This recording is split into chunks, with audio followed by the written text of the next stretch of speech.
जब कोई वस्तु एक समान त्वरण से किसी सरल रेखा पर गति करती है तो उसके लिए हम लोग गति समीकरण लिखते हैं।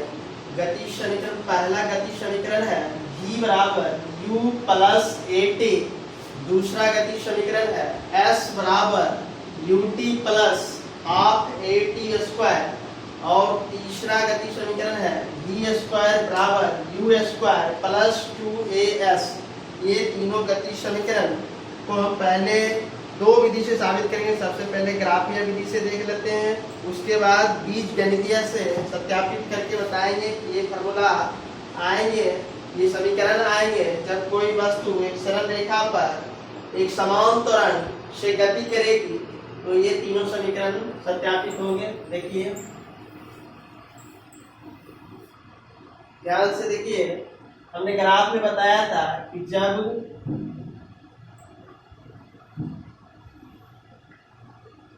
ये x अक्ष है और ये y अक्ष है और x और y अक्ष जहाँ कटान करती है वो मूल बिंदु है, उसको हमने उसे दिखाया। और मान लिया जाए कि कोई वस्तु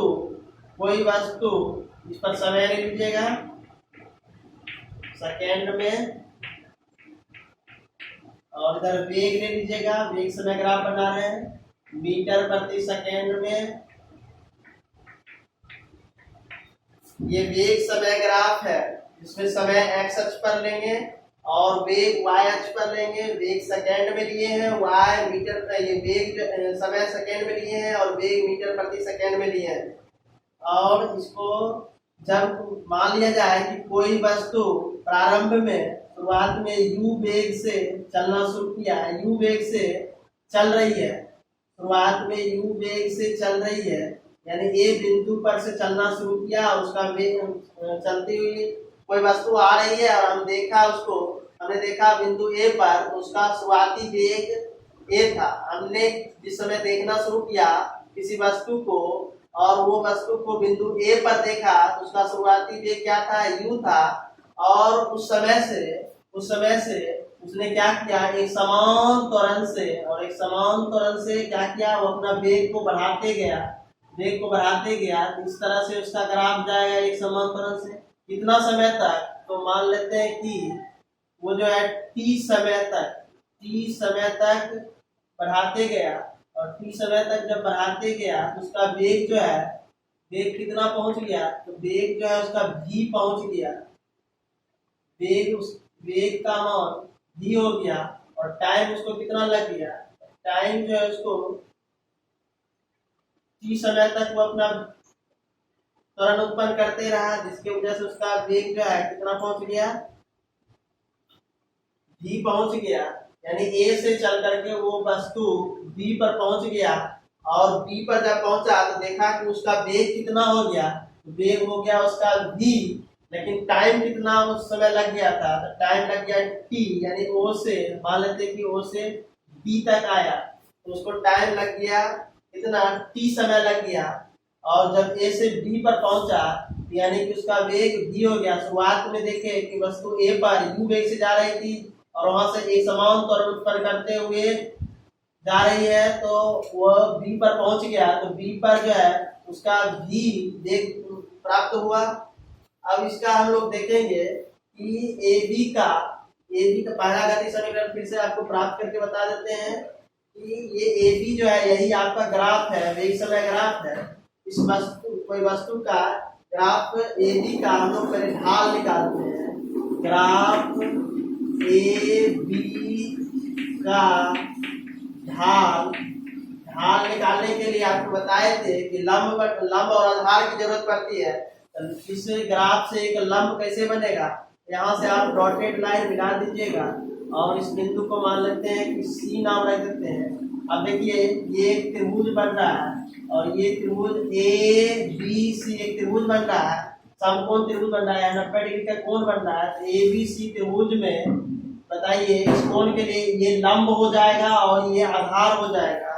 तो बताइए कि ग्राफ AB का ढाल बराबर हमने क्या पढ़ा है, लंब बटे आधार पढ़ा है। और ग्राफ आपको ये भी बताए हैं कि वेग समय ग्राफ का जो ढाल होता है उसका वेग समय ग्राफ का जो ढाल का मान बताता है तो किसका मान बताता है, तो त्वरण का मान बताता है। वेग समय ग्राफ का जो ढाल है किसका मान बताता है, त्वरण। त्वरण को हम लोग ए से दिखाते हैं, यानी एक समान त्वरण का मान बताता है।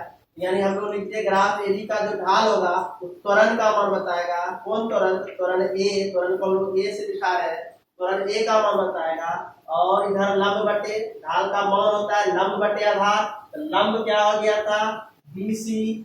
लंब हो गया था बीसी। आधार क्या हो गया था, आधार हो गया था एसी।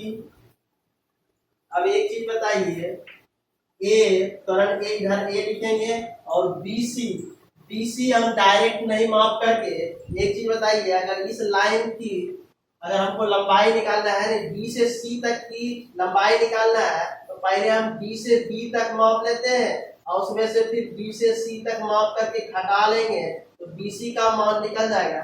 यानी बीसी का मान निकालने के लिए पहले बी से बी तक माप लिए, पूरा संपूर्ण लाइन माप लिए यहाँ से यहाँ तक, और उसमें से नीचा वाला यहाँ से यहाँ तक बी से सी तक घटा ले माप करके, तो वो मान किसका बचेगा, बीसी का मान बचेगा।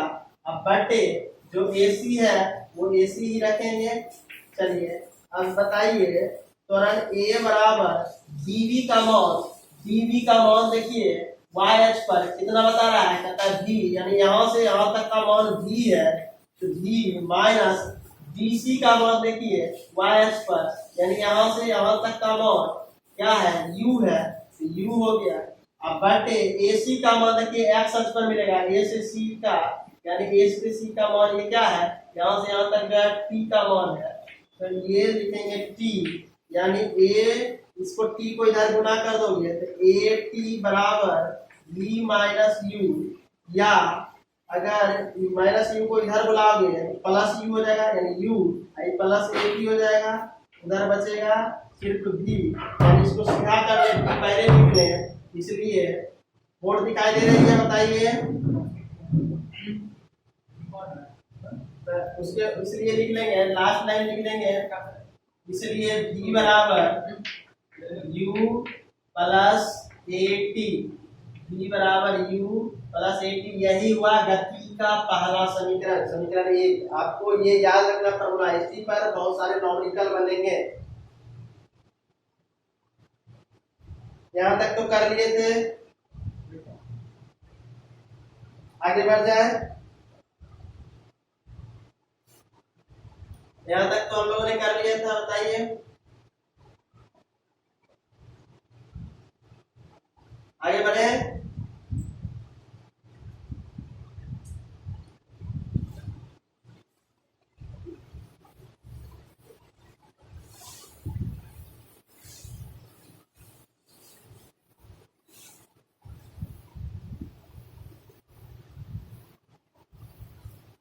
पहला समीकरण ये ध्यान रखना है कि वेग समय ग्राफ का ढाल त्वरण का मान बताती है, इसी से आपको v बराबर u प्लस ए टी आ जाएगा। त्वरण ढाल का मान निकालोगे त्वरण के बराबर करते जाओगे।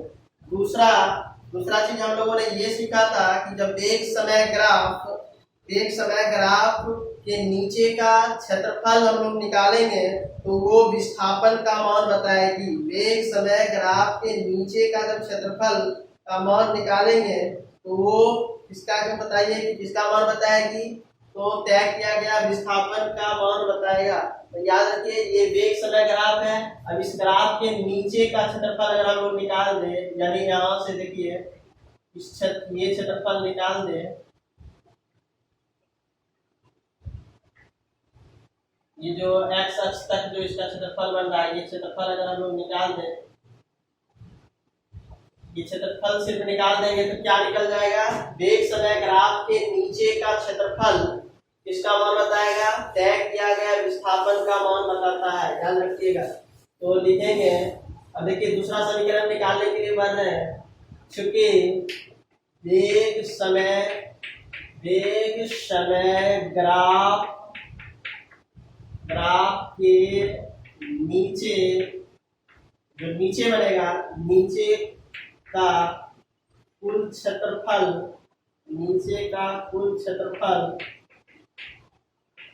क्षेत्रफल इसका मान बताती है, बताइए। वेग समय ग्राफ के नीचे का कुल क्षेत्रफल बराबर, जब आप वेग समय ग्राफ के नीचे का कुल क्षेत्रफल निकालिएगा तो किसका मान बता देगा? विस्थापन का मान बता देगा। तय किया गया विस्थापन का मान बता देगा। विस्थापन का ध्यान रखिएगा, वेग समय ग्राफ के नीचे का क्षेत्रफल का मान निकालिएगा तो वो तय किया गया विस्थापन का मान बता देगा। ध्यान रहेगा। चलिए, तो वेग समय ग्राफ के नीचे का क्षेत्रफल देखिए, अब आपको छायांकित करके दिखा दिए हैं। ओ ए बी डी यानी ये पूरा क्षेत्रफल जहां तक छायांकित है उसका क्षेत्रफल निकालना है। तो बताइए, ये जो छायांकित किए हैं ये कैसा आकृति बन रहा है? इस आकृति का नाम बता सकते हैं? बताइए, क्या आयत बन रहा है, या त्रिभुज बन रहा है, या वर्ग बन रहा है, या समांतर चतुर्भुज बन रहा है, या समलंब चतुर्भुज बन रहा है? बताइए क्या बन रहा है? आकृति का नाम बोलते हैं, आकृति का नाम बोलते हैं। देखिए, ओ ए बी डी क्या बन रही है? कौन चतुर्भुज बन रही है? उस चतुर्भुज का नाम बताइए। हाँ, तो ओ ए बी डी एक समलंब चतुर्भुज है, इसलिए समलंब चतुर्भुज का क्षेत्रफल निकालेंगे। इसलिए अर्थात देखिए कैसे हम लोग निकालते हैं। अर्थात समलंब चतुर्भुज ओ ए बी डी का क्षेत्रफल बराबर, इधर क्षेत्रफल लिखेंगे और इस तरफ इधर विस्थापन लिखते चलेंगे। क्षेत्रफल का मान जो होगा, समलंब चतुर्भुज ओ ए बी डी का क्षेत्रफल जो है वो क्या करते चला जाएगा, इधर लिखेंगे विस्थापन का मान बताते जाएगा वो, ध्यान रखिएगा। और समलंब चतुर्भुज का क्षेत्रफल का क्या फॉर्मूला होता है? बताइए, कोई आदमी, किसी को पता है समलंब चतुर्भुज का क्षेत्रफल का मान? नहीं पता है? चलिए देखिए क्या आता है समलंब चतुर्भुज का क्षेत्रफल का मान, 1/2 इंटू समांतर भुजाओं का योग, समांतर भुजाओं का योग, 1/2 समांतर भुजाओं का योग गुना ऊंचाई। इधर बराबर में आप लिखते चलिएगा विस्थापन का मान, ये विस्थापन दे देगा।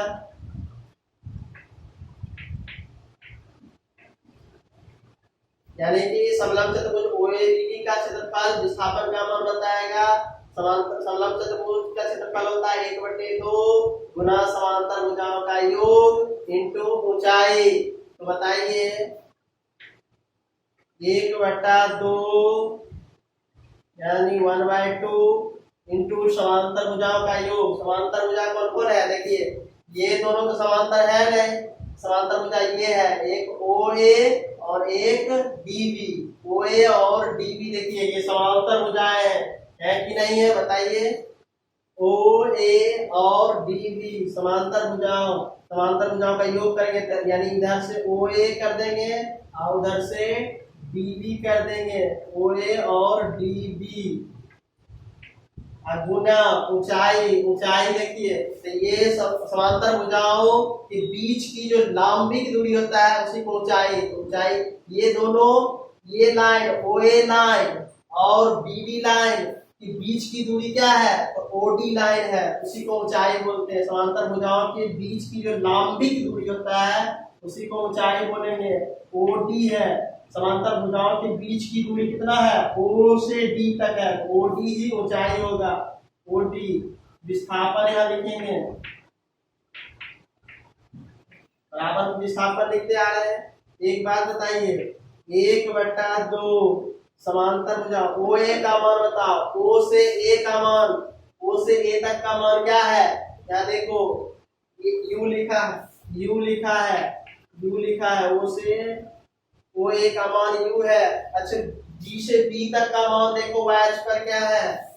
भी है, और गुना यू पर, यानी 1/2 इंटू यू प्लस बी, फिर इंटू ओडी का मान देखो एक्स अक्ष पर क्या है? टी है बराबर। अच्छा, अगर मानो कि ये विस्थापन को अगर हम लोग कोई सिंबल से दिखा देते, कोई दिक्कत? विस्थापन को हम लोग एस से दिखा देते हैं, स्मॉल एस से। कोई दिक्कत? विस्थापन को हमने एस से दिखा दिया। चलो अब एक चीज बताओ, ये ध्यान रखना, विस्थापन को हमने किससे दिखा दिया? एस से दिखा दिया। कोई परेशानी नहीं ना? चलिए 1/2 एक चीज दिखाई दे रहा है बोर्ड? चलिए 1/2। अच्छा यू को यू रहने दीजिए। अच्छा आपने गति का दूसरा समीकरण क्या पढ़ा?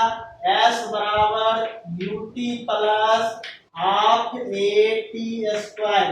ये हमको सत्यापित करना है, यानी इस फॉर्मूला में कहीं भी भी नहीं आ रहा है। इसका मतलब यहाँ से भी का मान प्रतिस्थापित करना पड़ेगा, हटाना पड़ेगा, इसके बदले में कुछ दूसरा वैल्यू देना पड़ेगा। तो आपने गति का पहला समीकरण पढ़ लिया है, उसका आप क्या कीजिए, उपयोग कर सकते हैं। गति का पहला समीकरण का उपयोग करेंगे। v बराबर क्या पढ़े हैं बताइए? v बराबर आपने पढ़ा u प्लस ए टी। हाँ तो v के बदलाव हम लोग लिख दें u प्लस ए टी। इस v के बदलाव हम लोग लिख देते हैं u प्लस ए टी। बताइए किसी को परेशानी? इंटू ए टी है। देखिए कुछ नहीं किए, 1/2 ही लिखे हैं, u की जगह पर u ही लिखे हैं, प्लस की जगह पर प्लस ही लिखे हैं। अब v के जगह पर, क्योंकि गति के दूसरा समीकरण में v नहीं आना चाहिए तो v को हटा रहे हैं, तो v के बदलाव हम लिख सकते हैं u plus A T into T कर दिए, टी को टी ही लिख दिए, बराबर में विस्थापन को हम लोग s से दिखाते हैं तो s लिख दिए। अब बताइए ये कहां से आया था? v की जगह पर आपने u प्लस ए टी तो लिख दीजिएगा समीकरण फर्स्ट से। आपने समीकरण फर्स्ट से क्या पढ़ा था? v बराबर u प्लस ए टी, यहीं से निकाल करके यहाँ रख दिए। कोई दिक्कत? चलिए ऊपर से मिटा दें, उतार नहीं रहे साथ साथ। चलिए नहीं उतार रहे हैं तो हम छोड़ देते हैं, अभी इसको नहीं निकालते हैं, ऊपर में पहले साबित कर देते हैं। देख लीजिए ऊपर में कर देते हैं, यहाँ तो बोर्ड दिखाई दे रहे होगी। चलिए या बढ़िए या एक मिनट ध्यान से देखिए। अच्छा अब फिर से ऊपर में देखिए, ऊपर में लिख रहे हैं या, अब दिखाई दे रहा है बताइए?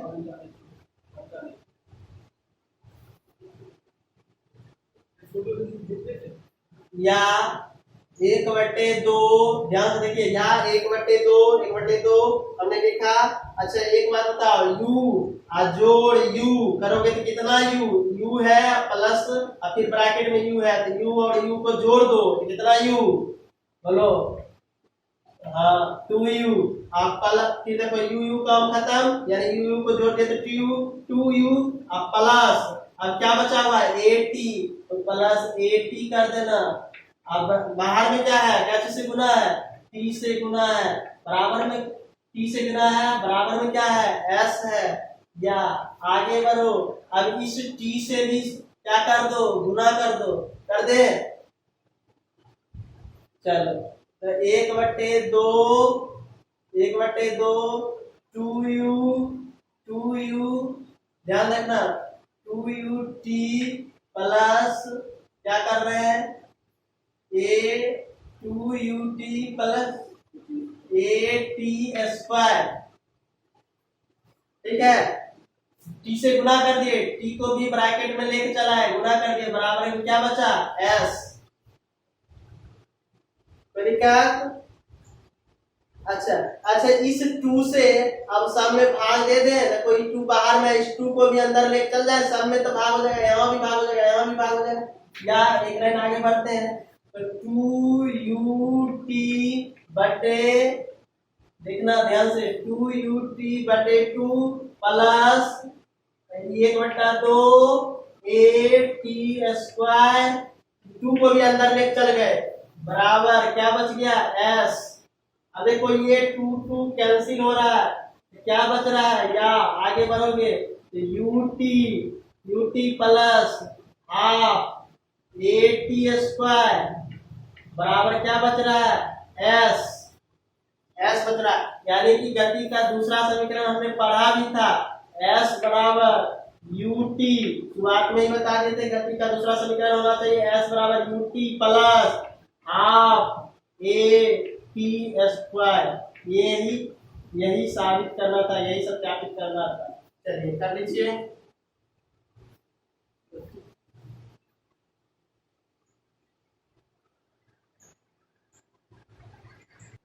अब देखिए गति का तीसरा समीकरण क्या है? गति का तीसरा समीकरण साबित करेंगे। पहले है क्या गति का तीसरा समीकरण, ये देख लेते हैं। गति का तीसरा समीकरण कहता है v स्क्वायर बराबर u स्क्वायर प्लस 2as। ये होना चाहिए गति का तीसरा समीकरण। ये ग्राफ की सहायता से सत्यापित करके बताइए। हम लोग सत्यापित करेंगे ग्राफ को देख करके। चलिए तो यहाँ भी देखिए, यहाँ भी अंतिम वेग, वस्तु का अंतिम वेग u, वस्तु का प्रारंभिक वेग प्लस 2as, a वस्तु का एक समान त्वरण, और s का मतलब विस्थापन। हम लोग s बार बार करें, विस्थापन का मान बता रही है, s विस्थापन को डिनोट कर रही है। तो याद रखना यहाँ भी आपको विस्थापन आना चाहिए इस समीकरण में। तो हम लोग विस्थापन निकालने की ही कोशिश करते हैं और विस्थापन निकाल करके देखेंगे कि ये फॉर्मूला साबित होता है कि नहीं होता है। चलिए वेग समय ग्राफ दिया हुआ है, उसी की सहायता से विस्थापन का मान निकालेंगे। अभी तुरंत पढ़े हैं कि चूंकि वेग समय ग्राफ के नीचे का कुल क्षेत्रफल, वेग समय ग्राफ के नीचे का कुल क्षेत्रफल किसका मान बताती है बताइए? हाँ, विस्थापन का मान बताती है। वो विस्थापन बताती है, विस्थापन का मान दे देगी। तो वेग समय ग्राफ के नीचे, ये वेग समय ग्राफ है ए बी, इसका ग्राफ के नीचे का एक्स अक्ष तक का क्षेत्रफल निकालिए। यानी कि वो कौन सी आकृति बन रही है? समलंब बन रही है, समलंब चतुर्भुज। अर्थात हम लोग क्या लिखेंगे? समलंब, अर्थात समलंब चतुर्भुज ओ ए बी डी का क्षेत्रफल निकालेंगे बराबर वो विस्थापन का मान बता देगी, ध्यान रखना है। तो समलंब चतुर्भुज का क्षेत्रफल अभी तुरंत फॉर्मूला पढ़े हैं। एक बताइए क्या होता है? 1/2 गुना समांतर भुजाओं का योग, समांतर भुजाओं का क्या पढ़े हैं? योग। गुना में क्या पढ़े हैं? ब्रैकेट के बाहर में ऊंचाई से गुना कर देना है, ऊंचाई। ये किसका मान बता देगा? जब क्षेत्रफल निकालेंगे तो ये विस्थापन का मान बता देगा, ध्यान रखिएगा। या 1/2 समांतर भुजाओं का योग। समांतर भुजा देखिए, इस चतुर्भुज में समांतर भुजा कौन है? देखिए जो जिसकी बीच की दूरी हमेशा बराबर होना चाहिए। देखिए ओ से ओ ए और डी बी जो है समांतर भुजा है। तो ओ ए और डी बी को जोड़ दीजिए, समांतर भुजाओं का योग कर देंगे। गुना ऊंचाई किसको कहेंगे? इस समांतर भुजाओं के बीच की लांबिक दूरी, ओ से डी तक है लांबिक दूरी, उसी को ऊंचाई कर देंगे। तो ओ डी बराबर में क्या लिख देंगे? विस्थापन, ध्यान रखना। अच्छा अब जो है देखो वैल्यू पुट कीजिए, 1/2 गुना ओ ए का मान, देखिए ओ से ए तक का मान क्या बता रहा है? u प्लस यहाँ ओ डी है, डी बी है, यानी डी बी है। ओ ए का मान देखिए u बता रहा है, और डी बी का, डी से बी तक का मान, वाई एक्स पर देखिए डी से बी तक का मान डी बता रहा है, गुना ओ से डी तक का मान क्या बता रहा है? टी बता रहा है। और विस्थापन को हम लोग क्या चीज से दिखाने के लिए बोले हैं? बोलो, विस्थापन को क्या चीज से दिखाने? स्मॉल एस से दिखाने के लिए बोले हैं, ऐसे दिखा दिए। अच्छा देखो दूसरा समीकरण में क्या नहीं आना चाहिए? u आना चाहिए, v आ रहा है तो v भी ठीक है, v आना चाहिए, u आना चाहिए। v u आया है, क्या एस भी आना चाहिए, एस भी आया है, तो बताइए क्या नहीं आना चाहिए? तो टी नहीं आना चाहिए, टी नहीं आना चाहिए, टी नहीं आना चाहिए दूसरा समीकरण में। यहाँ टी आ गया तो टी को हटाना पड़ेगा। दूसरा समीकरण में कहता है बी स्क्वायर बराबर यू स्क्वायर प्लस 2as, मतलब टी कहीं नहीं दिख रहा है, टी कहीं नहीं आ रही है, इसका मतलब है यहाँ तो हमने देखा टी आ गया है साबित करने में, तो इसको टी को हटाइए। तो फिर समीकरण 1 का सहारा लेंगे, समीकरण 1 का सहारा लेंगे, बताइए 1/2 गुना यू प्लस भी गुना टी की जगह पर देखिए हम लोग क्या लिखेंगे, टी की जगह पर छोड़ देते हैं बराबर एस। देखिए टी की जगह पर आप लोग खुद बताइएगा। समीकरण 1 का सहारा लीजिए, समीकरण 1 से आपने क्या पढ़ा? यहाँ पर देखिए हम ब्रैकेट में पहले लिख लेते हैं समीकरण 1 से, v बराबर पढ़ा u प्लस ए टी, इसको u को इधर भेज दो तो क्या बनेगा v माइनस यू बराबर ए टी। अगर यहाँ से t का मान निकालना चाहोगे तो a को भाग दे दो, v माइनस यू बट्टा क्या हो जाएगा a बराबर t। कोई दिक्कत? समीकरण 1 हमने पढ़ा v बराबर u प्लस ए टी, तो u को इधर बुला लो, v माइनस यू बराबर ए टी। अगर हम लोग एक से भाग दे देंगे तो उधर t बच जाएगा, और इसी t के बदला में देखो यहाँ हम लोग मान रख देंगे v माइनस यू बटा a, तो t के बदला बताओ क्या रख दें? v माइनस यू अब बटा a, यानी इसको इस तरह से लिख दीजिए। ये t के बदला में समीकरण 1 से हमने प्राप्त करके यहाँ पर रख दिया है, ठीक है? यहाँ तक कोई दिक्कत नहीं ना? आगे बढ़े, चलिए देखते चलिए। पहले उतार लीजिएगा, बाद में आप फोटो खींच कर भेज दिया जाएगा, तो देख लीजिए 1/2 समीकरण 1 से हमने निकाल लिया, तो ब्रैकेट में ये समीकरण से निकाल करके हम बता दोगे। अब चलो अगला लाइन देखो, आगे देखो क्या करता है, आगे देखना 1/2, माइक सब लोग ऑफ कर लीजिए, माइक ऑफ कर लीजिए। 1/2 अच्छा एक बात बताओ, u प्लस v लिखे या v प्लस u लिखे कोई फर्क पड़ेगा? 2 + 3 लिखे तभी 5। चलिए ध्यान से सुनिएगा, अगर हम लोग क्या करें u प्लस v लिखे कि v प्लस u लिखे कोई फर्क पड़ेगा? यानी 2 + 3 लिखे कि 3 + 2 लिखे तभी कोई फर्क नहीं पड़ेगा, इसलिए हम लोग u प्लस v को v प्लस u लिख देते, कोई दिक्कत? u प्लस v को v प्लस u लिख दिए। गुना में देखिए क्या करता है, फिर v माइनस u है तो v माइनस u, अब बटा में क्या है a है, ये भी हमने लिख दिया v माइनस u बटा a, और बराबर में क्या है s, बराबर में क्या है s। दिखाई दे रहा है यहाँ तक? चलिए आगे बढ़िए। एक बात बताइए, 1/2 ऐसा a 2 भी नीचा में है, a भी नीचा में है, एक साथ कर लो 1/2a, ठीक है? इनटू एक बात बताओ यहाँ से अगर इसको हम लोग क्या करें, इसको a पढ़ें और इसको b पढ़ें, यहाँ देखो a plus b into a minus b, b को a पढ़ेंगे u को b पढ़ेंगे तो a plus b into a minus b। क्या फॉर्मूला आता है a plus b into a minus b का, बताइए आप लोग?